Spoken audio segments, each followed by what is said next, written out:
Faktanya yang terjadi nih, Pak Anies itu terlihat mudah loh, disetir-setir. Kayak mobil aja disetir-setir. Dan diatur oleh Pak Paloh itu. Tingkat intervensinya itu sampai sangat teknis banget. Jika Nasdem merasa penentu segalanya, mesake itu PKB sama PKS itu. Coba itu kesepakatan sebelumnya yang ditulis di Piagam Koalisi Perubahan. Kan jelas itu menyebut Capres memiliki kewenangan penuh menunjuk cawapres, hak prerogatif. Lah prakteknya ternyata ditunjuk oleh Pak Paloh, ngibel itu.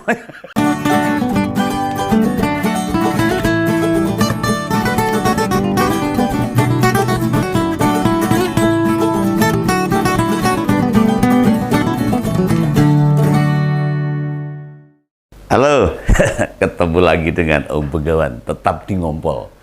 Ini mau ngupas lagi nih, capres dari Koalisi Perubahan yang selalu berubah-ubah nih.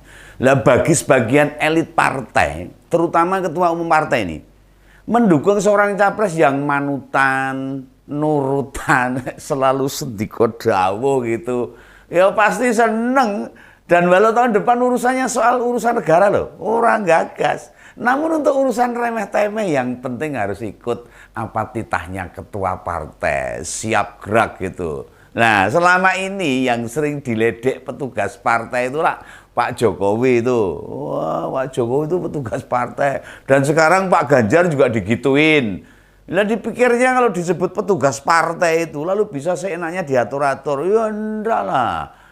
Semua tahu petugas partai itu jika belum jadi presiden karena ada aturan tegak lurus partai. Lah kalau sudah jadi presiden ya terus dikirim jadi abdi rakyat untuk melayani rakyat itu loh. Faktanya yang terjadi nih, Pak Anies itu terlihat mudah loh, disetir-setir. Kayak mobil aja disetir-setir. Dan diatur oleh Pak Paloh itu. Tingkat intervensinya itu sampai sangat teknis banget. Paling detail banget itu diatur. Termasuk jargon yang sudah diusung ke sana kemari itu loh. Diubah karena permintaan Pak Surya Paloh. Nah lalu sebelumnya disuruh gandeng Caimin. Ya manut saja. Orang manut tuh ketrak.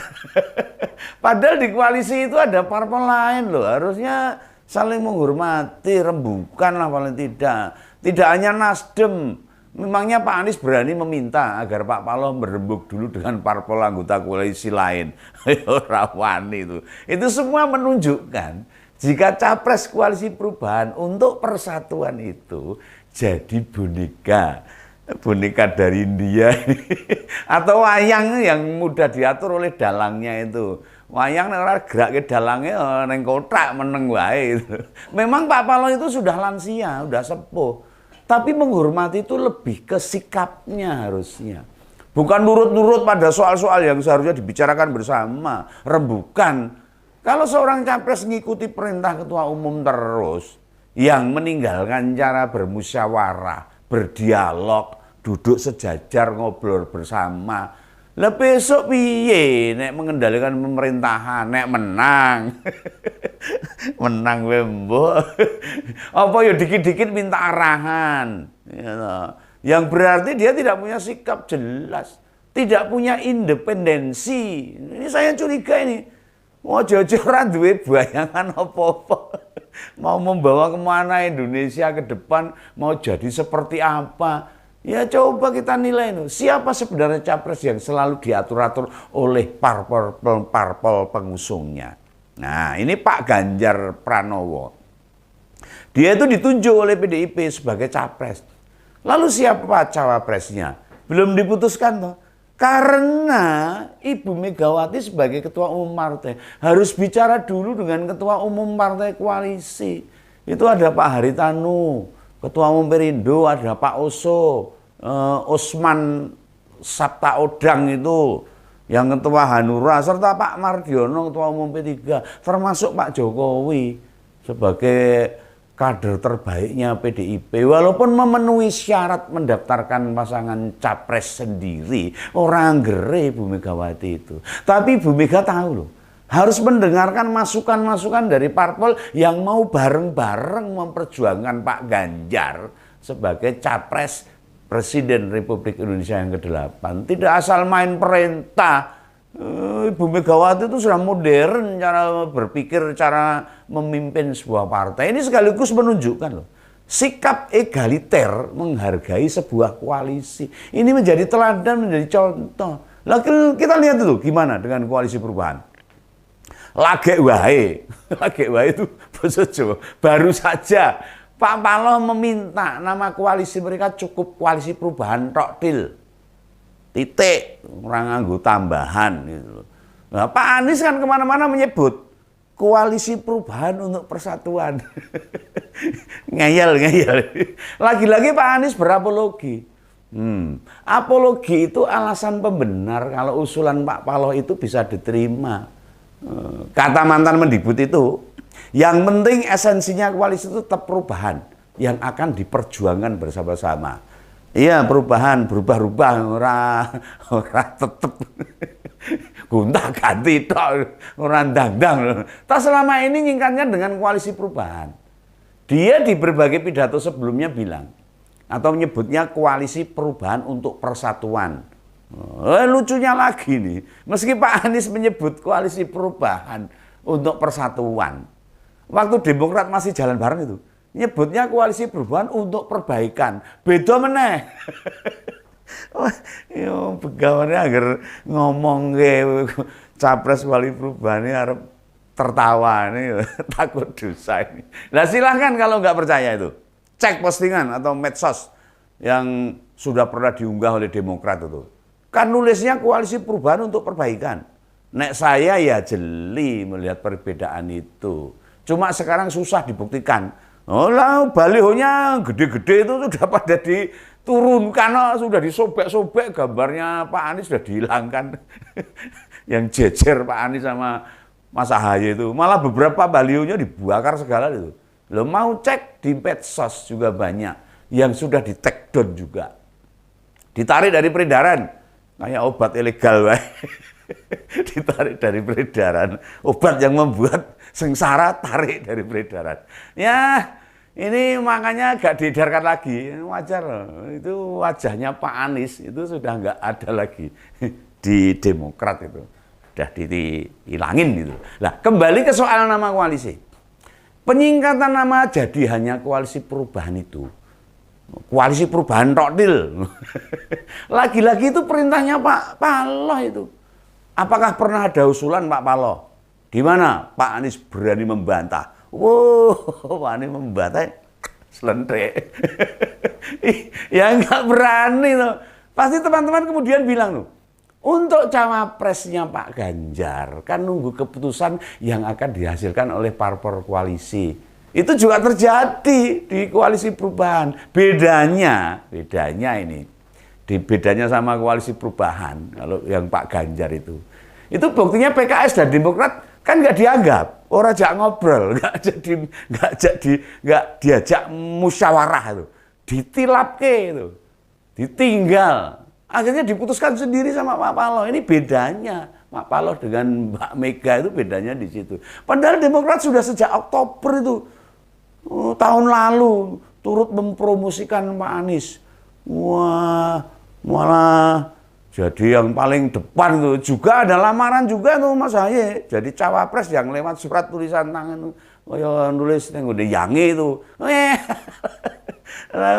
Penamen terus ditinggal. Lah di sini terlihat jika Nasdem merasa penentu segalanya. Mesake itu PKB sama PKS itu. Coba itu kesepakatan sebelumnya yang ditulis di piagam koalisi perubahan. Kan jelas itu menyebut capres memiliki kewenangan penuh menunjuk cawapres, hak prerogatif. Lah prakteknya ternyata ditunjuk oleh Pak Paloh, ngibel itu. Makanya Demokrat juk cabut, balik kanan gerak lunga karena masih punya harga diri. Bener itu Demokrat. Sementara PKS sikapnya nggak jelas. Alasannya nunggu keputusan Dewan Syuro itu. Nah, sikap PKS itu menunjukkan kalau piagam koalisi rupanya buat bohong-bohongan aja atau membohongi Demokrat saja.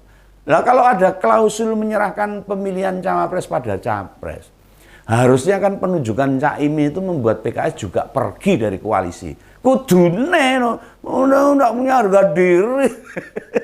Ditinggal mau dihapusi tok. Buktinya masih bertahan kok. Orang gelem lunga kok. Kayak nggak punya harga diri itu, diinjak-injak itu sama Pak Paloh ini. Anteng meneng, orang duwe sikap. PKS yang suka hau-hau, wah-wah sama Pak Jokowi, ternyata ya penurut di bawah Pak Surya Paloh. Nah, kejadian-kejadian itu membuat kita ini, masyarakat termasuk Begawan ini, pemilih jadi bengong, gumun. Gumun. Ini partai politik kok gini amat sih? Apa ini sebenarnya? Masa tidak punya harga diri sama sekali? Dengan mudah melalaikan kesepakatan yang sudah jadi komitmen bersama. Seandainya pada janji yang membuat mereka terikat saja mudah diabaikan, mudah dilupakan, mudah ditilapkan. Lalu nasib kita rakyat Indonesia bagaimana besok? Oh, bisa dihapusi bendino. Dikhianati sama pemimpin-pemimpinnya. Wah, ciloko ini rakyat ini. Apa yang mereka perjuangkan seandainya terpilih jadi presiden? Nek terpilih, nek menang, sembuh itu. Lah apa sumpah jabatan juga bakal dianggap angin lalu saja. Wah, repot kalau gitu loh. Nih kembali soal nama koalisi. PKB yang diajak koalisi nampaknya juga tidak mempersoalkan hal itu. Nah, ini ya wae bocah anyaran itu. Di koalisi perubahan kan anyaran itu baru masuk. Ya wajar sih. Soalnya Cak Imin yang penting itu pokoknya jadi cawapres. Orang gagas liyane itu. Urusan lain nggak penting, yang penting aku cawapres loh. Masa tahu sikap PKS yang masih keberatan terima dirinya. Cak Imin ya bisa mesem, guyang-guyu, malah ngeri. Bisa datang ke PKS dengan riang gembira, sukacita. Padahal di grassroots, tahu grassroots itu, kader-kader dan simpatisan PKB itu jungkir balik itu. Bertempur dengan kader dan simpatisan PKS. Terutama nek bentrok soal khilafiyah, kehidupan beragama di lingkungannya. Loh, ini sangat hakiki sekali. Cak Imin orang gagas kayak ngono itu. Simpatisnya menangkis tuduhan bidah, syirik, musyrik, dan sejenisnya dari beberapa orang yang amaliyahnya beda sama NU. Di mana rata-rata mereka itu pemilih PKS loh. Mestinya seorang ketua partai mengambil garis demarkasi yang jelas itu loh. Mana yang bisa diajak koalisi dan mana yang tidak. Orang ngomong pengen jadi cawapres, orang gagas resiko dan sebagainya. Jangan korbankanlah kader dan simpatisan hanya demi ambisi nafsu syahwat sesaat. Nah, usai tragedi pengkhianatan di koalisi perubahan, banyak tahu pemilihnya yang kabur, yang pindah pilihan. Ditambah sikap-sikap Pak Paloh itu yang jelas melambangkan sosok pengendali utama. Nah, di koalisi perubahan ini, masyarakat Indonesia itu tidak suka elit-elit yang angkuh, kemelinti, kemaki, sombong, sok-sokan, merasa benar sendiri. Nah, makanya jika masih ada teman kita, saudara kita, tetangga kita, keluarga kita, tetap kukuh mendukung Pak Anies. Ya, guyu aja. Ditertawakan aja. Soalnya mereka memang pikirannya atau kemampuan analisa politiknya hanya nyampe level segitu. Sakarpe dhewe, level mengkhianati, level menipu, diatur-atur dan ditinggalkan. Orang gagas koncone loh. Belum kelasnya sampai demokrasi yang sesungguhnya. Masih belajar mereka. Nah, gimana mau jadi pemimpin? Ciloko ini. Balik ngopi aja lah. Sampai jumpa ya di lain kesempatan di ngobrol-ngobrol berikutnya. Salam Begawan.